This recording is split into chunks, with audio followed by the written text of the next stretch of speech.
Hey, what's up, my friend? Welcome back to this week's market analysis. As you might have known, right, I was away last week to Japan, right? For those of you who subscribe to my email newsletter, my email list, right, you would have gotten an update saying that I was away for the week.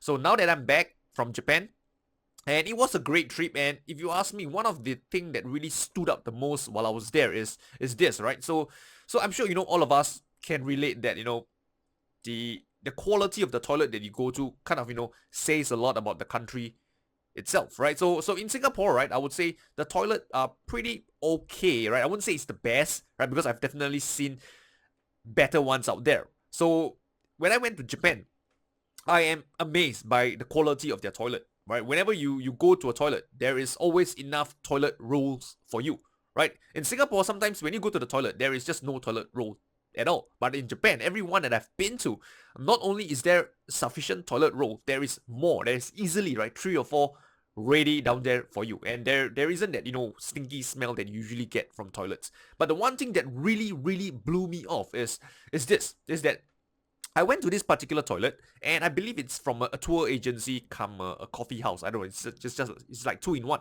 So I went to the toilet. I didn't really expect much because it just looks like a very normal tour agency. So I went down in and I was blown away. The toilet, it's marble, right? It has those. I'm not sure if it's real marble, but it looks like real marble. It's very spick and span. And the thing is that when I go into the cubicle, right, your toilet bowl has this flap, right, where you lift it up, you put it down, that kind of thing. So when I open the cubicle door, the flap is down. But as I walk towards the toilet bowl, the flap automatically moves up. I'm like, wow, right? I've never seen a toilet bowl with that kind of sensor before, where the flap moves up by itself when someone approaches it. So that got me blown away. I'm not sure if this is common in other parts of the world, but it's the first time I've seen a toilet bowl with this kind of sensor, and that was really my wow moment in Japan. I've never experienced it, and that has to be the best toilet I've been to in my life. So, but generally, Japan has really clean toilets, and people are nice. So I'll talk more about it later, but that generally was the highlight of my trip to Japan. Okay, so with that said, right, back to this week's market analysis. I am going to share with you about 10 charts, right, the 10 must-see charts for November, covering the different sectors of the financial markets, right. I'll share with you a couple of trading setups that I'm looking at, right, that I believe are presenting, really good opportunities for this week, and a few interesting pictures that, I'll share with you on my trip as well. So all this and more in this week's market analysis, right? I can't wait to, share them with you, and I'll see you there.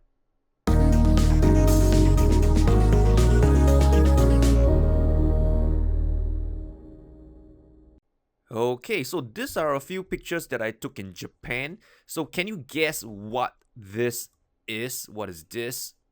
Okay, so this is actually, it's not a fruit. It's actually pancake, right? I think it's amazing to see this pancake. In fact, from the looks of it, right, I thought initially it was, like ice cream and stuff like that, right? Fruit is a little bit, exaggerating, but yeah, I thought it was ice cream, but it's not. It's not. It's actually pancake. This is some butter and whipped cream.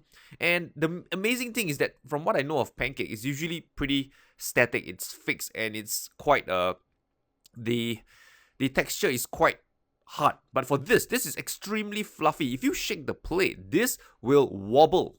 And I thought that was really cool, because this shows how, fluffy the pancake is. So I was really intrigued by this particular pancake in Japan. I can't exactly remember what is the name of the shop, but I think if you just Google fluffy pancakes Japan Tokyo or something, right, you would see something like this. The other thing that I want to share is Japan is famous for their cutlet. They have pork cutlet, chicken cutlet, fish cutlet. So this is one of the best that I've eaten down there. In fact, I would say it's the best one I've eaten, in Japan. So I believe the shop name is called Mason, something like that. So if you're going down to Japan, do look for this shop called Mason. They specialize in cutlet, and it's really crispy, and the breadcrumb is just so amazing. Okay, so that's the second food picture that I took. And this is not a food picture, and I thought this was really interesting because in Singapore or any part of the world, I'm sure you have your train station, right? Singapore, we have, Green Line, Blue Line, Circle Line, etc. But when you look at Japan, Tokyo, their lines is really extensive. I'm just blown away, right? Their lines, I think I did my research. The earliest one has went back more than 100 years. I'm not sure what is the first line that came up, but and as the year goes on, right, they have just been adding more lines over the years, and this is now right now their current line in Japan. So it's really crazy, right? You look at the number of stations, where it cover pretty much the entire Tokyo, right? You can get a train station to get as close as to your doorstep as possible. And the interesting thing is that, despite so many lines, right, during my trip down there, I've not encountered any so-called train breakdown. Right, the only time we get delays where people, jump into the track, commit suicide and stuff like that. But other than that, right, in terms of mechanical failure, right, I've not experienced it, during my time in Japan. So really, I want to applaud their, engineering and, their quality of their work. Really, really amazing stuff. And last but not least, this is just a picture of me, my wife, and my daughter, right? This is outside. I think this is the Mason restaurant that I shared with you about the cutlet. So this is the one.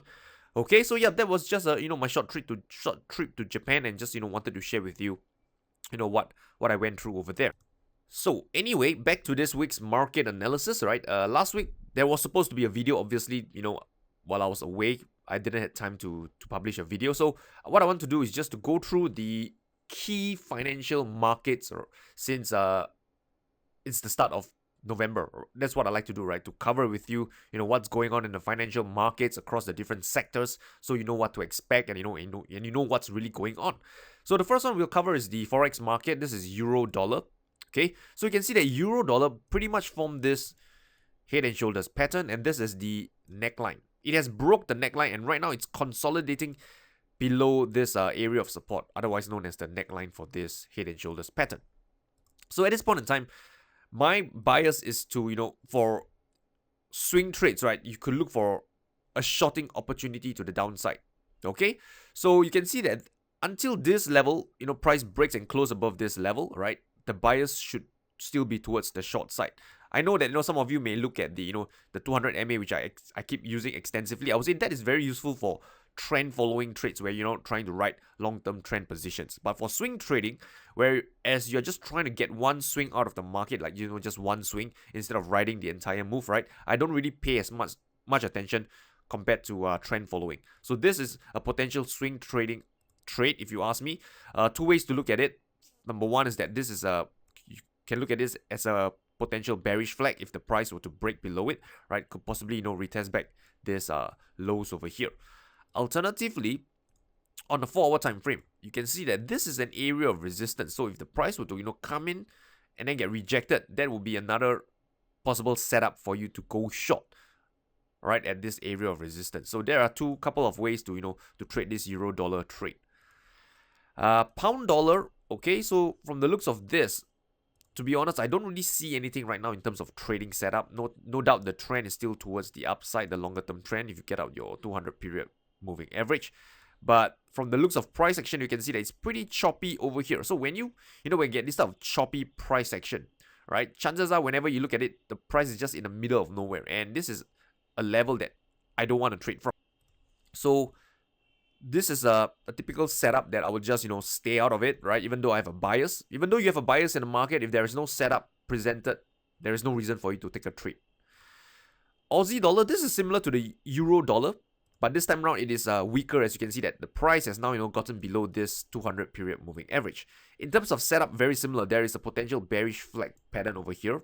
Okay, so what is a flag pattern? A flag pattern basically looks like, a bearish flag is a strong move lower, and then the market starts to retrace very weakly, and then it finally break down this low and continue trading lower. So this one over here is called a flag pattern. So this is, since it's looking towards the downside, this is a bearish flag. So generally that's the idea of what's going on over here. So again, for the Aussie dollar, bias is towards the downside if the price can break below this low. For New Zealand dollar, okay, so this one, if you just zoom out a little on the daily time frame, you can see that it has came into this area of support, or a relatively strong level. So am I looking to go long? To be honest, right, I don't see any bullish price action that warrants me to go long. Okay, so if you look at it, we have a move higher over the last couple of weeks, but there's nothing convincing to tell me that the buyers are in control. So for me, I would just choose to stay out at this point in time.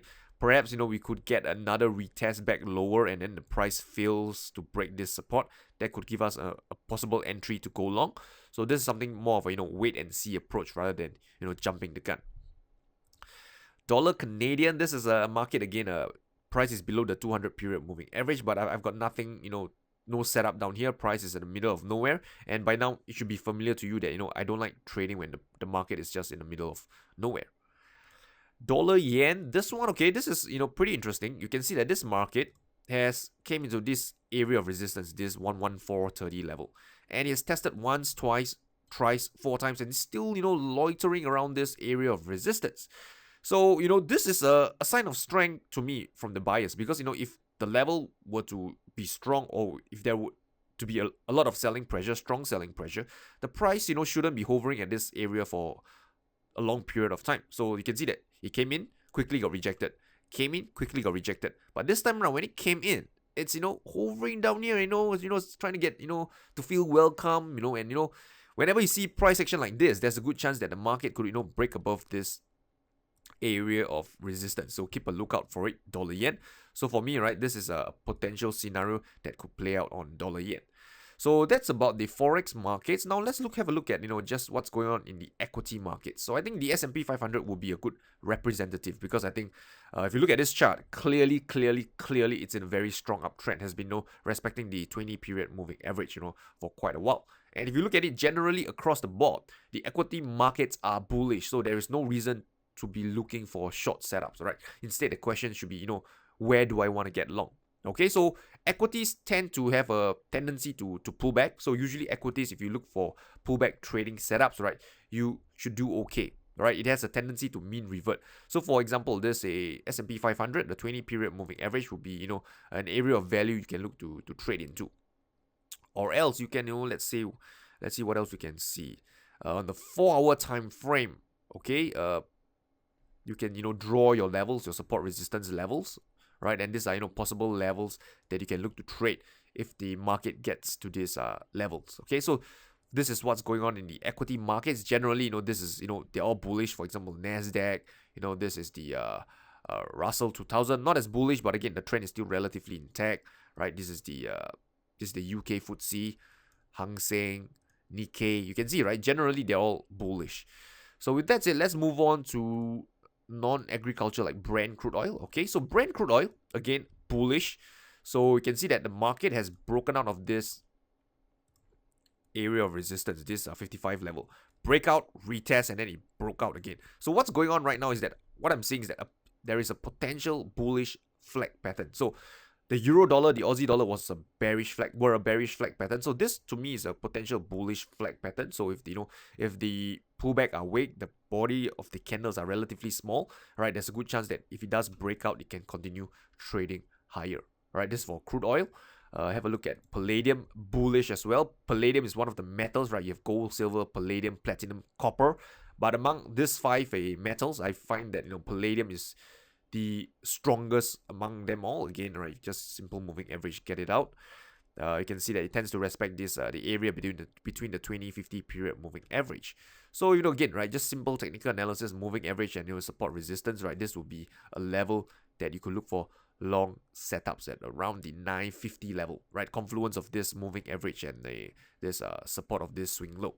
Okay, and last but not least, just want to cover another market that is seldom talk about, is the orange juice. So orange juice, right, just let me get out this okay, so orange juice, you can see that there is a potential inverse head and shoulders forming. Okay, and right now it's flirting at this area of resistance, and again you can see that it's still hovering down here, similar to the dollar yen market I shared earlier. So again, if there is a build up form over here, chances are the market could break this area of resistance. So keep a lookout for this on orange juice. There's a potential breakout trade that could set up over the next few days or weeks. Okay, so with that said, right, that's what's going on in the financial markets right now. So just a brief recap, right? I said that euro dollar and Aussie dollar, they are potential markets to look for short setup. Dollar yen, there could be a potential breakout of the resistance, and the rest like New Zealand dollar, dollar Canadian, and what's the last one? Pound dollar, right? I'm just pretty much staying out because I'm not seeing anything on those markets.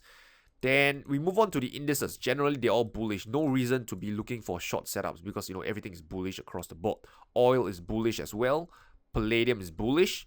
And last but not least, we spoke about orange juice is bullish as well. So all this I know, this is what's going on right now in the financial markets. Cover the FX indices, agriculture, non-agriculture, and quite a bit more. Okay, so with that said, right, I have come to the end of this week's market analysis. It's good to be back. And if you have any questions, feedback, just let me know in the comment section below. And as usual, if you have enjoyed this video, please hit the like and the thumbs up and the subscribe button. It would mean the world to me. So, I get feedback to know, what you like and what you don't like. Alright, so with that said, I wish you a great trading week ahead and I'll talk to you soon.